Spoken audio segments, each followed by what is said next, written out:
Hello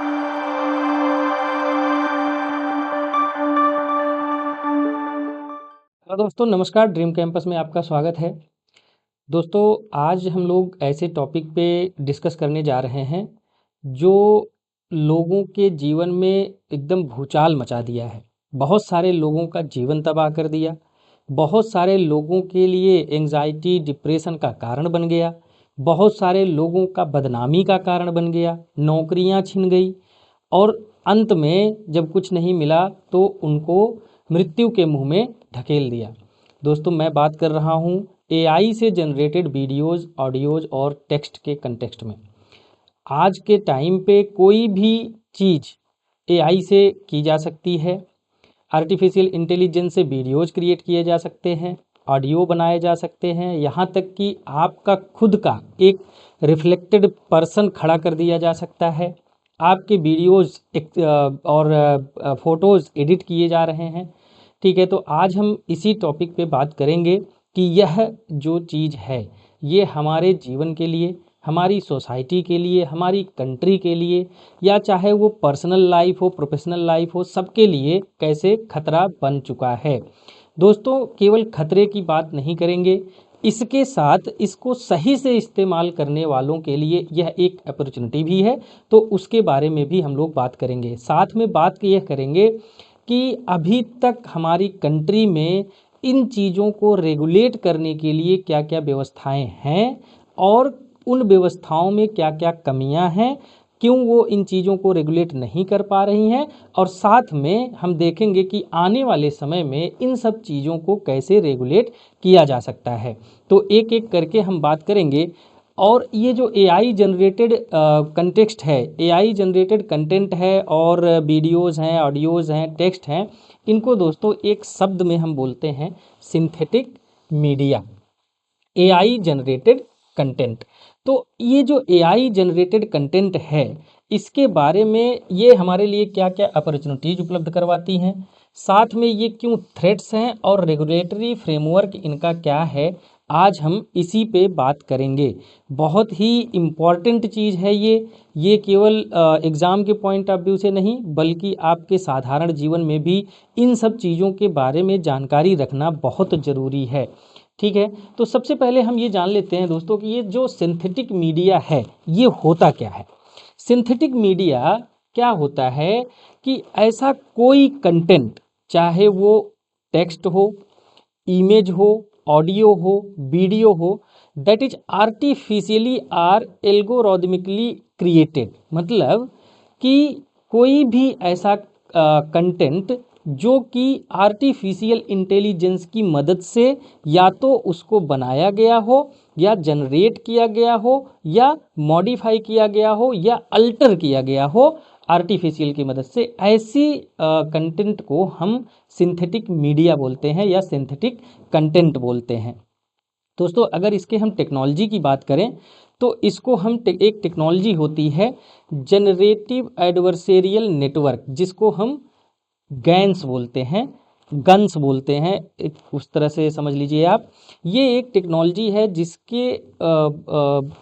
जिसके सहायता से हम लोग इसको बनते हैं। इसमें दो कंपोनेंट है, एक है जनरेटर जो कि फेक न्यूज को या फेक कंटेंट को क्रिएट करता है, और दूसरा होता है डिस्क्रिमिनेटर जो तब तक उसको रिफाइन करता रहता है, वह तब तक उसको रिफाइन करता रहता है कि जब तक वो एकदम ओरिजिनल की तरह ना दिखने लग जाए। तो इसके बाद जब कंटेंट बन के निकलता है तो ओरिजिनल और फेक में अंतर कर पाना बहुत ही मुश्किल हो जाता है। तो ये आप समझ गए कि सिंथेटिक मीडिया होता क्या है। सिंथेटिक मीडिया का मतलब सिंपल सा ये है, कोई भी ऐसा कंटेंट जो कि आर्टिफिशियल इंटेलिजेंस के मदद से या तो बनाया गया है, या उसको मॉडिफाई किया गया है, या उसको तोड़ फोड़ कर दिया गया है, अल्टर कर दिया गया है।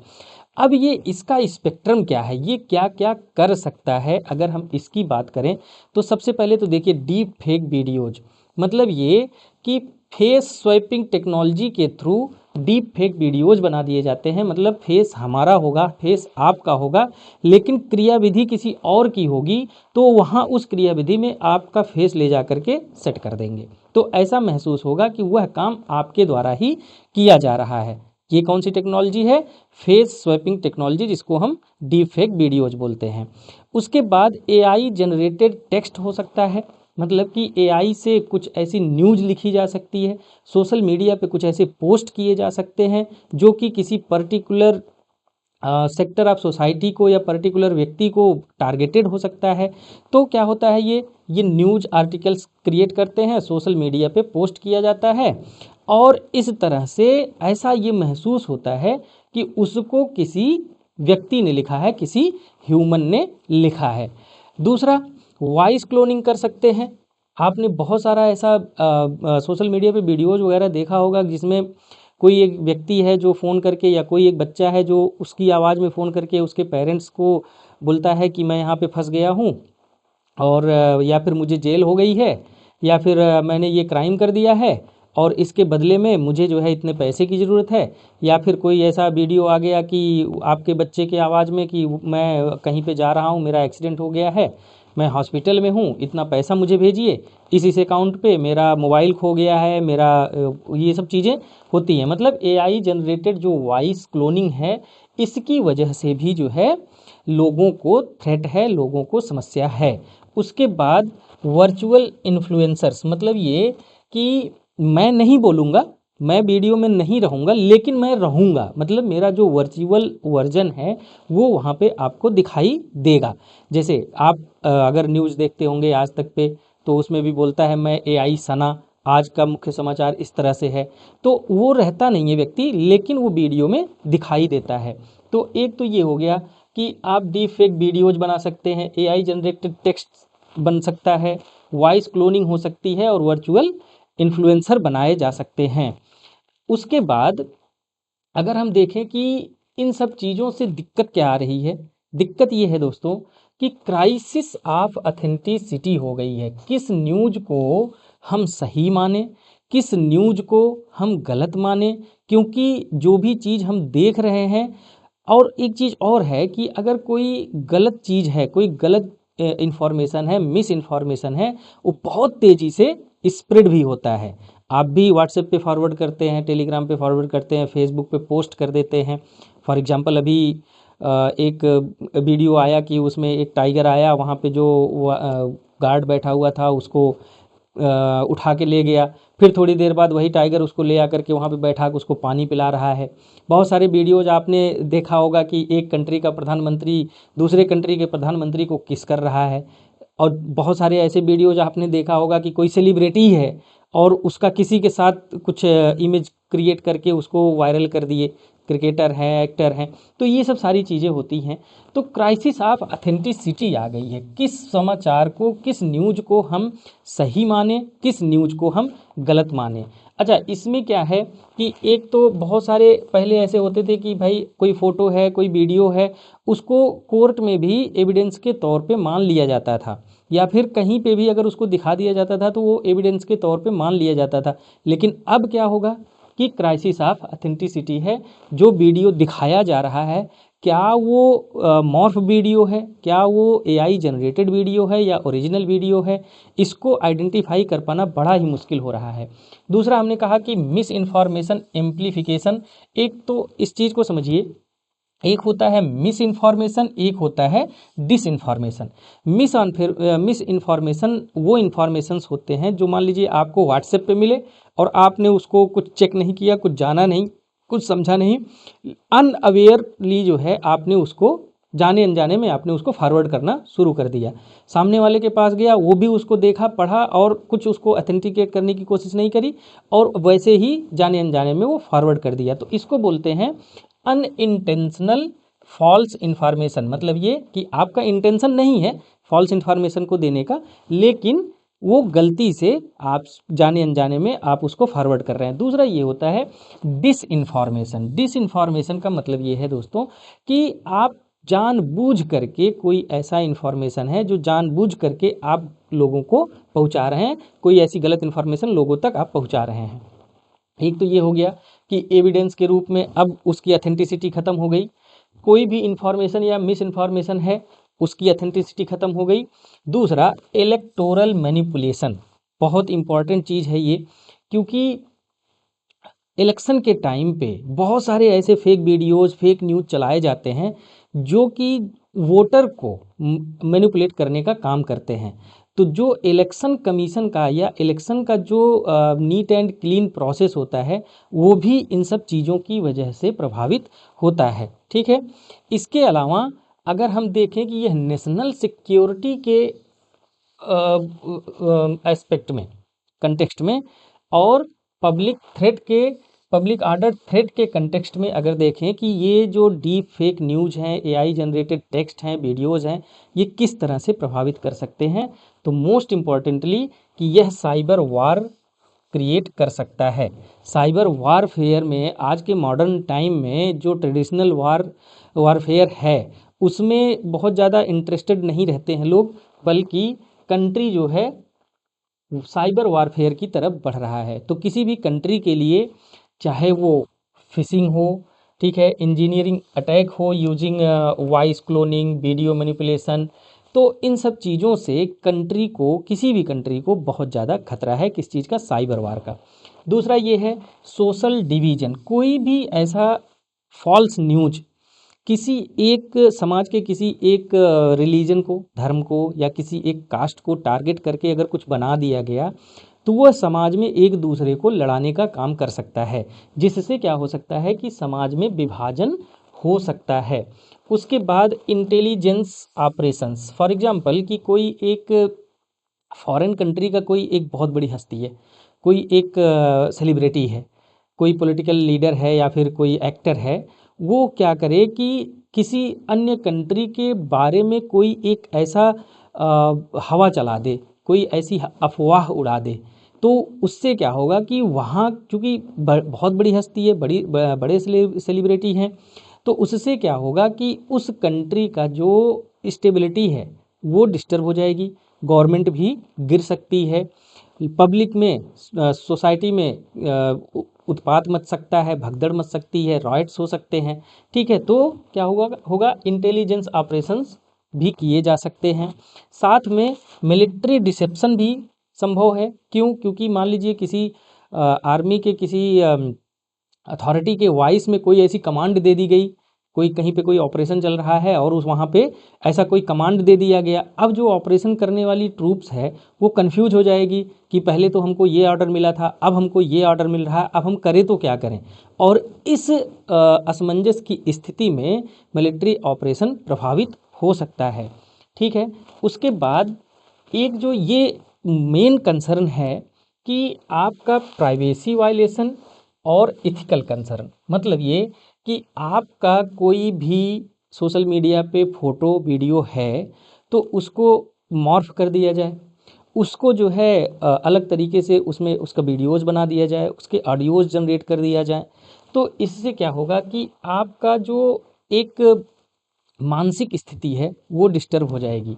ठीक है ना, नॉन कंसेंसुअल एक्सप्लिसिट कंटेंट इसको बोलते हैं, कि आपने उनको अनुमति तो नहीं दी, लेकिन फिर भी जो शरारती तत्व हैं उन्होंने आपके फोटो और वीडियो के साथ इस तरह का दुर्व्यवहार किया और उसको सोशल मीडिया पर वायरल कर दिया।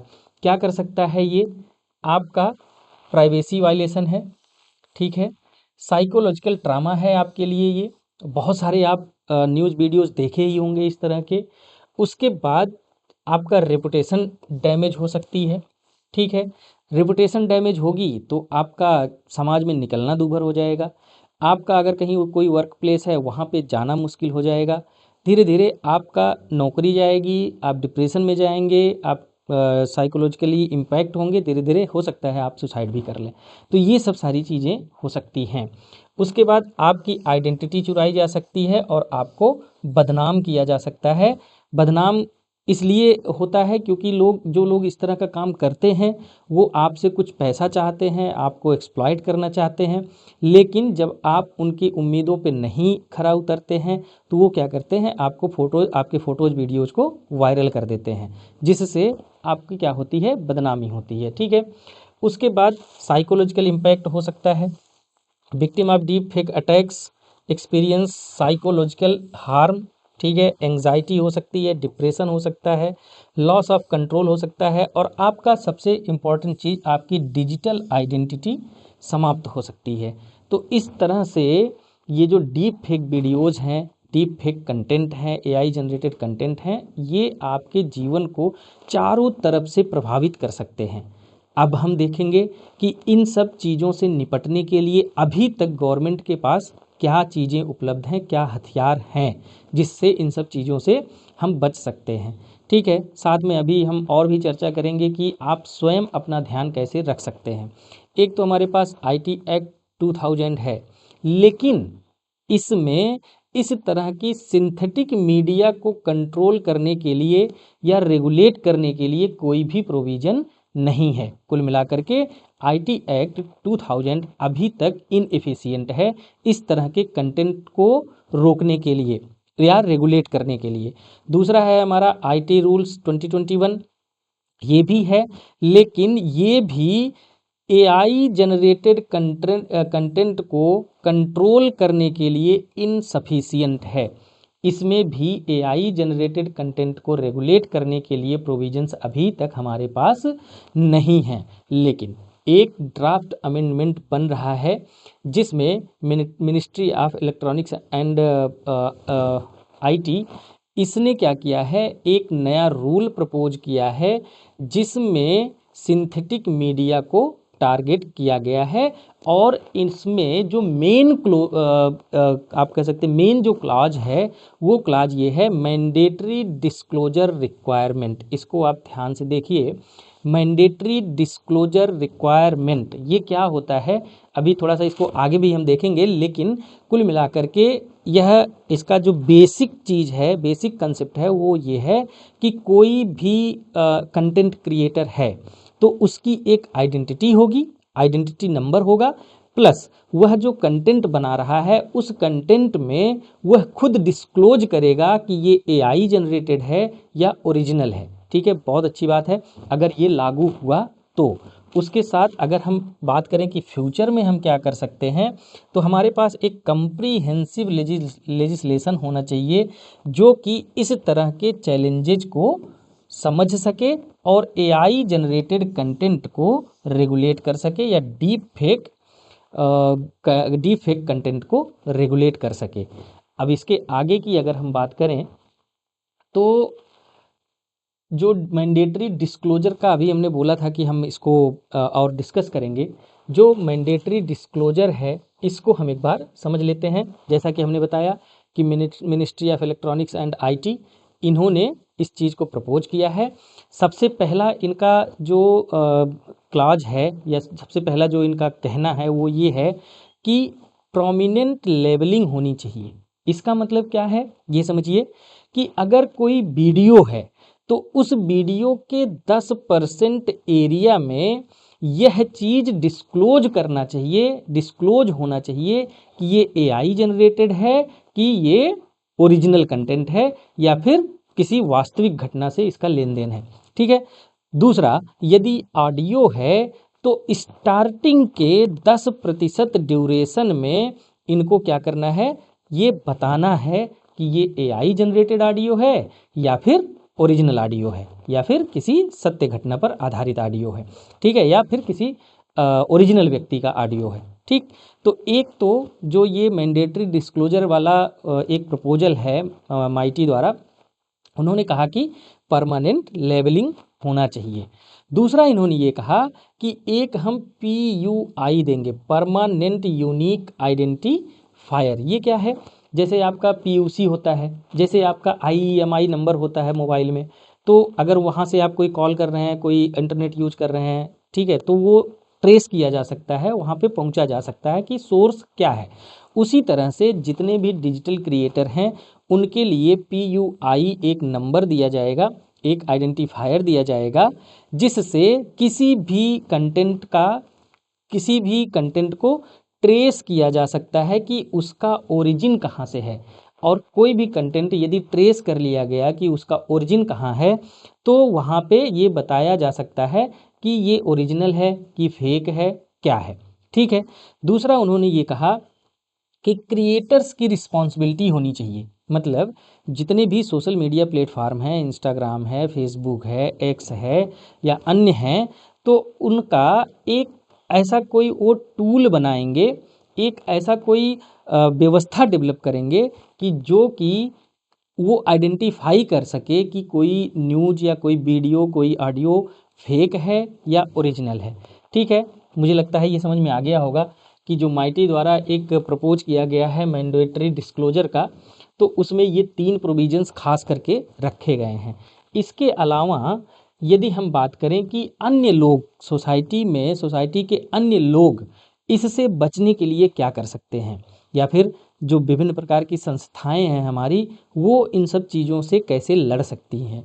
तो एक तो ये है प्लेटफार्म की अकाउंटेबिलिटी। जितने भी सोशल मीडिया प्लेटफार्म हैं वो कोई ऐसा टूल बनाएं, ऐसा कोई तरीका निकालें कि जो इन चीज़ों को समझ सके, इन चीज़ों को डिटेक्ट कर सके और उसको न्यूट्रलाइज कर सके या फिर उसको उस सोर्स तक पहुंचा दे।